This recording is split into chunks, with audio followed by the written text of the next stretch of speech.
पर आज का जो एक बहुत बड़ा ट्रिगर है सर, उसके बारे में अब आप बताइए। वेदांता डीलिस्टिंग ऑफर आज से शुरू हो रहा है, इस पूरे हफ्ते खुला रहेगा। कैसे देखना चाहिए सर, क्योंकि फ्लोट प्राइस 87.5 का है, क्लोजिंग 135 की है। इसकी फेयर वैल्यू आप क्या देख रहे हैं और इन्वेस्टर्स को क्या भाव मिलना चाहिए इसकी डीलिस्टिंग के लिए? ज्यादा से ज्यादा मैक्सिमम प्राइस मिले इन्वेस्टर्स को, मैं तो यही चाहता हूँ। और स्पेशली रिटेल इन्वेस्टर्स को तो एक अच्छा चांस मिलना चाहिए। और ये इंश्योर करना है 4 बड़े इन्वेस्टर्स को, जिसमें LIC है, सिटी बैंक है, इसके अलावा HDFC म्यूचुअल फंड है, ICICI प्रू म्यूचुअल फंड है। मुझे लगता है ये चारों मिलकर डिसाइड करेंगे कि अल्टीमेटली वेदांता की डीलिस्टिंग प्राइस क्या होनी चाहिए। लेकिन प्राइस क्या होनी चाहिए, वो कहते हैं ना दीप की beauty lies in the eyes of beholder. मतलब आप कितना अच्छा आपको शेयर लगता है, ये एक इन्वेस्टर के एंगल से अलग चीज हो सकती है और एक प्रोमोटर के एंगल से अलग चीज हो सकती है। देखिए, प्रोमोटर कभी भी डीलिस्टिंग क्यों करता है? डीलिस्टिंग करने की सिर्फ 2 वजह होती है। एक, या तो वो लिस्टिंग और डिस्क्लोजर्स के झंझट से छुट्टी पाना चाहता है, या उससे बड़ा कारण जो होता है वो ये कि स्टॉक में बहुत वैल्यू है, कंपनी में बहुत वैल्यू और शेयर के दाम औने पौने दामों पर चल रहे हैं और लिक्विडिटी है, तो क्यों ना उसका इस्तेमाल किया जाए। अब जहां तक वेदांता का सवाल है, अनिल अग्रवाल जी की इतनी कंपनियां रह चुकी है, 50 कंपनियां वो लिस्ट कर चुके हैं और मतलब इतने सालों से इतना बड़ा एम्पायर चला रहे हैं, तो उन्हें लिस्टिंग के झंझटों से तो कोई दिक्कत वाली बात है नहीं कि हर क्वार्टर रिजल्ट देना है या ये करना है वो करना है। ये छोटी कंपनियों के लिए हो सकता है या कुछ विदेशी कंपनियों के लिए हो सकता है, लेकिन वेदांता जैसी कंपनी के लिए लिस्टिंग वाला झंझट तो है नहीं। तो फिर दूसरा कारण क्या?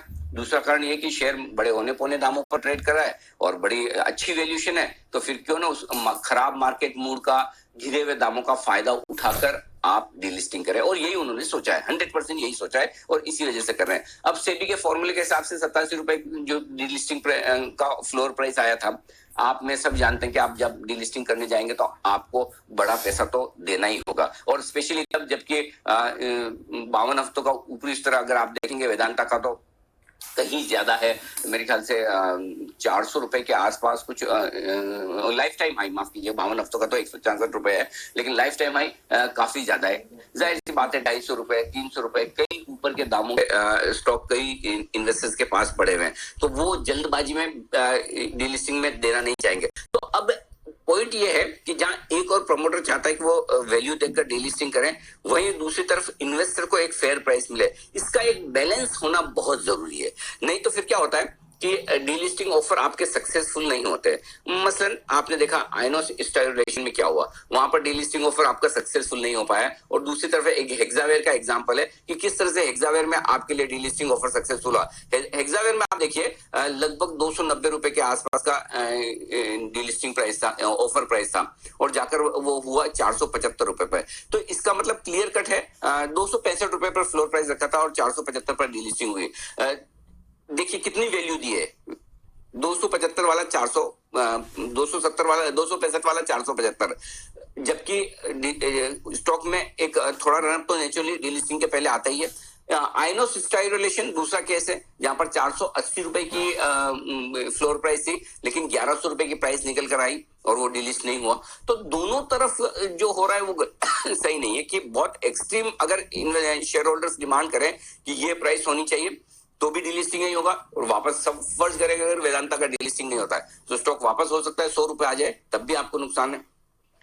अगर कंपनी बहुत कम प्राइस दे कि हम 150 155 के ऊपर नहीं देंगे तो वो भी शायद गलत है, प्राइस थोड़ी बेहतर होनी चाहिए। तो मेरा पॉइंट ये है कि एक इस प्रोसेस में 4 बड़े इन्वेस्टर्स तय करेंगे कि डीलिस्टिंग प्राइस क्या होनी चाहिए। उन्हें तय करने के लिए 2 चीजों की जरूरत है।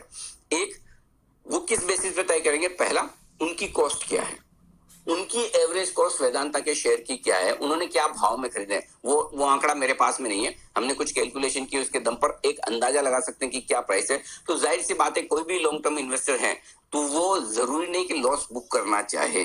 हाँ, ये आप कह सकते हैं कि कुछ और बेहतर अपॉर्चुनिटीज है और वेदांता अगर डबल हो रहा है, 80 वाला 160 हो रहा है, तो क्यों ना हम बेच कर निकल जाएं, वो एक अलग कॉल हो सकता है। लेकिन फिर भी बड़े इन्वेस्टर्स हमेशा चाहेंगे कि जिस भाव पे मैंने खरीदा है भाई कम से कम मुझे वो भाव तो दो। आप डीलिस्टिंग करवा रहे हो, आपसे मैं जिंदगी भर आगे कभी कमा नहीं पाऊंगा, तो कम से कम मैंने जितना पैसा आपकी कंपनी में सोच के लगाया था उसमें तो मत नुकसान करो। तो उस हिसाब से अगर आप देखें तो 200 रुपए के नीचे डीलिस्टिंग होने की संभावना नहीं के बराबर है, क्योंकि ज्यादातर जो फंड्स हैं एक आध को छोड़ दें, बाकी फंड्स की कॉस्ट 190, 200, सवा 200 वहां तक आती है। तो उस हिसाब से अगर आप देखें तो डीलिस्टिंग की प्राइस बहुत ऊपर होनी चाहिए।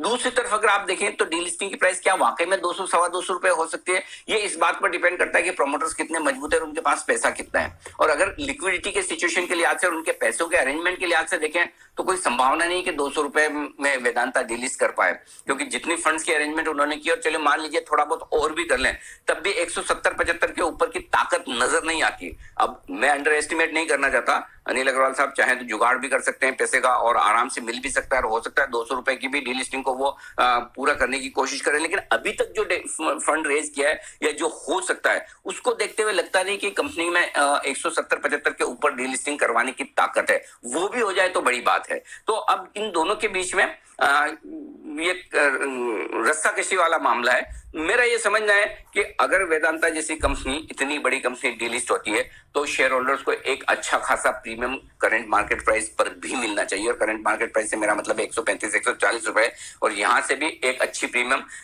होनी चाहिए। मिनिमम 175 तो हो ही हो, और अगर हायर साइड पर अगर सोचे तो 200 से 250 रुपए की रेंज में भी डीलिस्टिंग हो तो और वो शेयर होल्डर्स मांगे तो शायद गलत नहीं होगा। तो मेरे ख्याल से एक बेहतर प्राइस डीलिस्टिंग की होनी ही चाहिए। इस प्राइस पर 135-40 रुपए जो भाव है, या 155-60 रुपए पे, मुझे नहीं लगता कि छोटे शेयर होल्डर्स के लिए डीलिस्टिंग अट्रैक्टिव है किसी भी लिहाज से नहीं जी।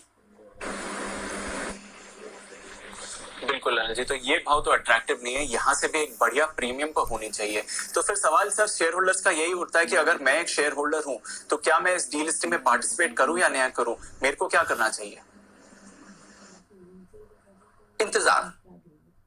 इंतजार करिए, मैं बताऊंगा आपको कि आपको डीलिस्टिंग में पार्टिसिपेट करना है या नहीं करना है। कोई जल्दबाजी मत कीजिए, कोई जल्दबाजी मत कीजिए डीलिस्टिंग में। अभी तो टाइम है, 9 तारीख को है, 9 तारीख यानी कितना, शुक्रवार है ना, तो आज तो सोमवार में ही हम, बहुत टाइम है, आप चिंता मत कीजिए। मैं आपको कुछ होने दीजिए कि किस तरह से आगे अपना मन बनाते हैं इस डीलिस्टिंग को लेकर, चिंता मत कीजिए। मैं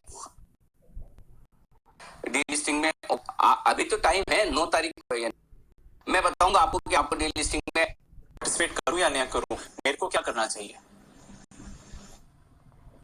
इंतजार करिए, मैं बताऊंगा आपको कि आपको डीलिस्टिंग में पार्टिसिपेट करना है या नहीं करना है। कोई जल्दबाजी मत कीजिए दीप, कोई जल्दबाजी मत कीजिए डीलिस्टिंग में। अभी तो टाइम है, 9 तारीख को है, 9 तारीख यानी कितना, शुक्रवार है ना, तो आज तो सोमवार में ही हम, बहुत टाइम है, आप चिंता मत कीजिए।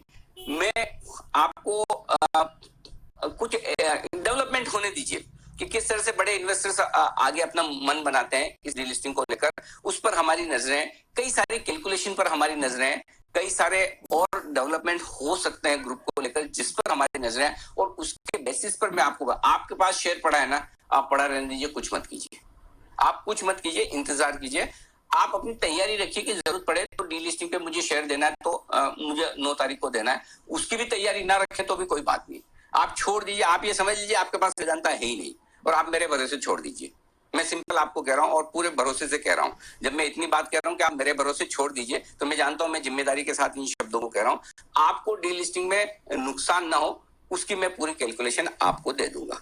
डीलिस्टिंग हो तो क्या, ना हो तो क्या, प्राइस क्या है, उसमें आपको किस तरह से फायदा हो सकता है, इन सब की कैलकुलेशन हम करेंगे। तो आप बिल्कुल निश्चिंत रहें, एकदम कोई स्ट्रेस ना लें। और मैं फिर आपको कहूंगा, कोई हड़बड़ी में कहीं भी किधर भी किसी को भी सुनकर ये डिसीजन ना लें कि मुझे डीलिस्टिंग में 150 में टेंडर कर देना है, 125 में कर देना है, 200 में कर देना है, या 250 में तो कर ही दूं।